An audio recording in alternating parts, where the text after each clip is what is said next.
I don't think we should just be assuming that the young people, they know.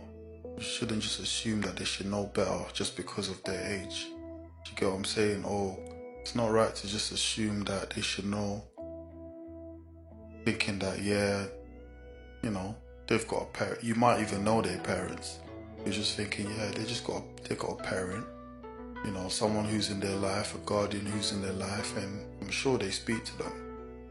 Don't assume that, always provide knowledge. When you feel it in your heart that, you know what, I want to tell this person this, you should just do it, because you don't know, that might help them. That will give them something to work with.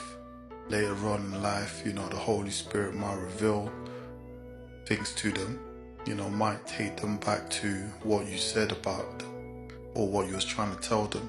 So it's important for us to just, don't give up on the younger generation. Always provide knowledge. Like for me, for example, people like myself, we go back to the Bible and things like that, but everyone that's in the Bible, they're all deceased. Do you get what I'm saying? But we learn from them. We learn from their stories. We learn from their life. Do you get it?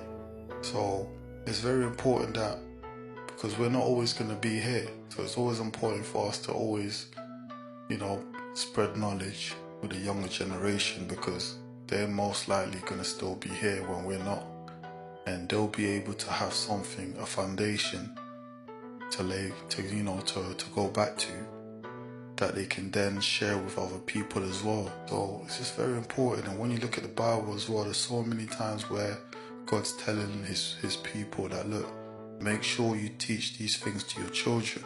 Do you get it? Because you're not always going to be around. We're not always going to be around.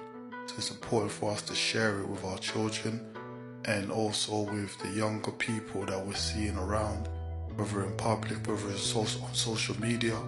There's nothing wrong with just sending a message, leaving a comment, trying to advise someone of something, or trying to guide them towards the right way.